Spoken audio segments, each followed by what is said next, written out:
I think the foundation of our clinic is that we build relationships so people feel welcomed and safe and comfortable in the clinic.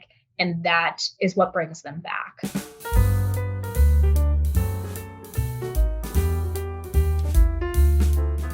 I'm Sean Hessinger, and this is Small Biz in 15, the show where we bring you small business news and tips to make your small business better. Today, Allison Brewer, owner of Priority Physical Therapy in Allentown, Pennsylvania, talks about how to start a physical therapy business. Why don't you tell us a little bit first about the business that you run and what you kind of do, and then we'll kind of get into some of the questions about physical therapist practices in particular. So I'm Allison Brewer, owner of Priority Physical Therapy. We are a small private practice in the west end of Allentown, and I have had the practice for almost 8 years now. When people ask, what does a physical therapist do? I mean, how do you answer that question? Well, this morning I told a woman that we solve the problems of the world. But in all actuality, physical therapists are known as movement specialists. So we either rehab people back to movement after an injury, or we just improve the movement of their daily living, whether it's from pain or dysfunction, anything that they need, improvement in their day-to-day movement is what we are really specializing in. Now, I know you in particular bought this practice. So like if you're, a person who would like to start a business like that, and you're looking for a physical therapy business to sell, for sale, for example, how do you go about doing that? I mean, is there do you just hear through word of mouth? Is there a way to look, or? Word of mouth is the biggest way to find out. And when I bought the practice 8 years ago, that's what we did. There was a husband and wife who were selling their practice, and somebody we knew actually went in to interview for a position thinking that he was going to be working for them. And they actually told him, "No, we apologize. We're not looking to hire. We're looking to sell the practice." And he reached out to us, my husband and I, because he knew we were interested in starting a practice. In today's world, things have changed over the last 8 years. There's a lot of franchise availability out there. So you can find one of these bigger chain physical therapy groups and reach out to them, and they can help you franchise and start your own practice within their, bigger company. If you were going to give advice to somebody today on starting a physical therapy practice, as opposed like if you don't buy one, you just want to start one. First of all, can you do that? And second of all, what advice would you give to them? You absolutely can do that. As long as you have a physical space that you're going to be able to rent and work out of, you absolutely can start from scratch. And like you said, essentially, we bought a practice, but people are very loyal to their physical therapist. So as the other practitioners were leaving, people left with them, which I totally understood and expected. I would suggest to anybody who wants to start a new practice is you have to work somewhere first, because what we do is a lot of building relationships. So a lot of our business that we get here is return clientele, or clientele telling their friends and family to come to us.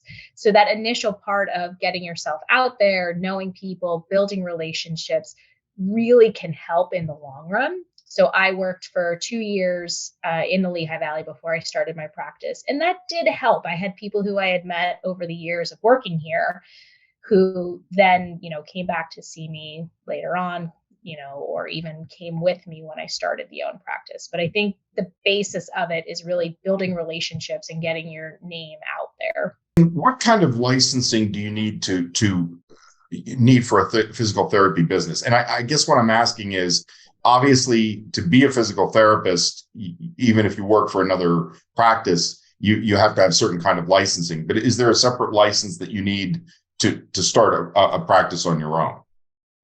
Not really. It's the same business license that you would have to have within like your city jurisdictions or anything. So I had to obtain a business license from the city of Allentown. But other than that, there's no special licensing in order to have like a healthcare practice or anything.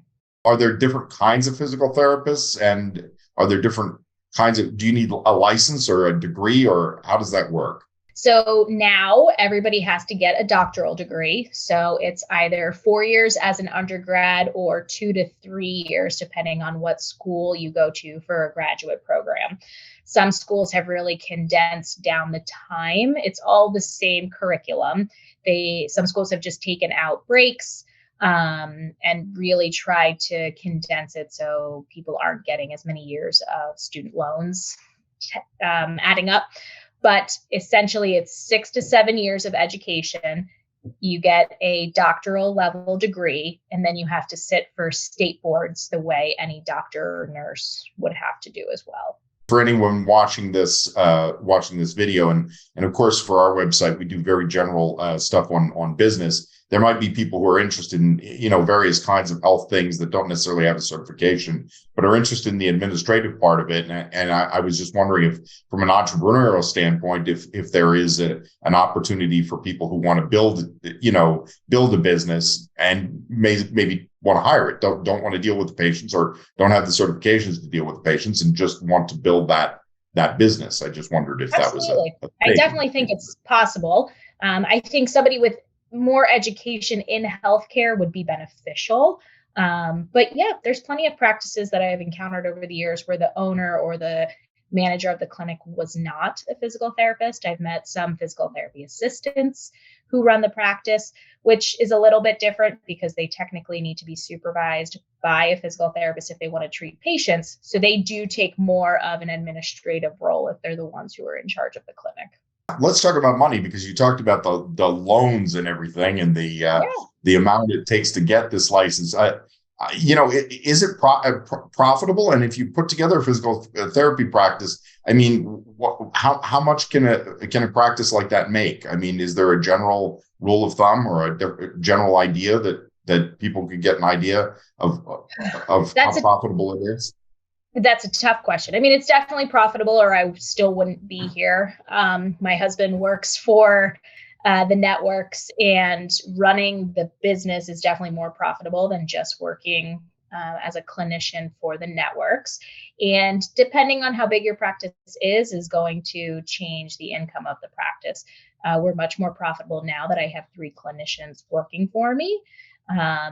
It's a lot of work. So I think, you have to look at that trade-off of, yes, you're going to make more money because you're essentially bringing in what the insurance is going to pay you, but there's a lot of administrative stuff and time that goes into it as well.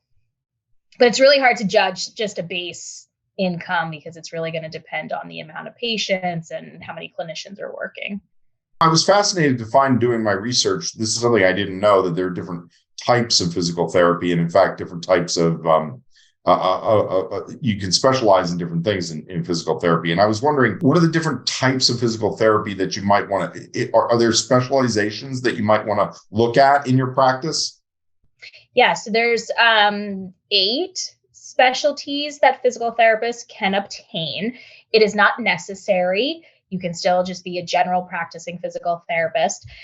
In addition to that, you can do other education above the standard basic education and get another test to give you that specialty certification. In our practice, none of us are board specialized clinicians. I do have specialty in women's health. I have not gotten the board certification for it, but I have taken continuing ed to specialize in women's health. Some of the other ones are cardiac specialists, neuro specialists, pediatric specialists, hand specialists. How do you market a physical therapy business? How do you get those clients? How do you market? How do you get the word out there that I have this practice and people can come? Most of our marketing is done through community exposure. We have done community events at the local Y or at the Jewish Community Center. I've gone to different churches and just done different talks to groups of people there. And then I try to make connections with physicians. In this area, it's challenging because we have 2 big networks that all the patients kind of get filtered into one of the 2 networks. But as much as I can, I do try to meet doctors and make connections with them. And then again, I think our biggest marketing aspect is telling our patients to go and tell other people about us, the word of mouth that comes with it. And our patients will do that. They'll, be talking to somebody randomly at, in line at the grocery store, and they hear that they're having back pain, and they're like, oh, well, you have to go see my physical therapist, and hand them one of our business cards. And I think that really has been what has made our clientele grow to what it is today. It really is possible to run an independent practice, even in the shadow of these big conglomerates, isn't it? It is absolutely 100%. I firmly believe that there are people out there who still want that mom and pop one-on-one attention that you get when you come to a practice like this. There are so many good therapists in this area. Don't get me wrong. Unfortunately, they have become overworked, and the care drops when they're seeing so many people in such crowded areas, where when you come here, you really get the attention. We never try to boast that we're a quiet clinic, that you're the only person in here. That's not what we are, but you definitely are paid attention to, and you become part of our little family in here. Any business is about keeping the lights on. And so it's not just the customers you're bringing in, but it's all the kinds of ways that you can make enough money to, to keep things going, keep your people paid and all that kind of stuff, no matter what kind of business you have. Could you talk a little bit about how you've worked to expand your practice and what advice you give other people about expanding, not just the number of clients, but also expanding the revenue and things like that so that you can survive? I think one thing people really look for is advice. So once they come to you and they trust their healthcare with you, they want to know where they should go for other services. They value your opinion. And I have always thought from day one, if I could have a service in my office that they would go to, it would just build the clientele, keep them all in one spot, rent out space in my office, which is passive income. So that's what I have tried to do. We have massage therapy in here. We're in the middle of having nutrition, just a transition of care of who's going to be the nutrition. And then different services like occupational therapy. We have a social worker who comes in and rents space. So I think that's another way that you can build the revenue, is having other resources right in your office to offer to the patients. From the business model, how do you do things like set up billing and stuff like that? Can you just give a general idea when people are getting ready for this kind of business? Because people who work as a physical therapist they get a paycheck, but they may not realize how you get paid and how things work as far as that's concerned. Absolutely. I think one thing I learned early on in my business is you have to know what your strong suits are and what they are not. And you have to be willing to ask for help and find the right people to do those jobs for you. So I have somebody who takes care of my billing. I have somebody who takes care of managing my website. And yes, it's a cost that you have to pay for it. But in the long run, if you're finding the right person to do that job, it's going to pay off in the end. If there was any take-home advice that I could give to anybody who was interested in doing their own thing, is it really comes down to the relationship building, whether it's for the marketing purposes or continuing to build your clientele. I think the foundation of our clinic is that we build relationships so people feel welcomed and safe and comfortable in the clinic. And that is what brings them back. You can always find new clients. That's never the problem, because people are always going to be aging. They're always going to be getting injured. Our services are always going to be needed. But I think what makes us most successful is the commitment that we have to really putting the patient's priority first. No pun intended. But, we make sure their wants and needs are at the top of our list.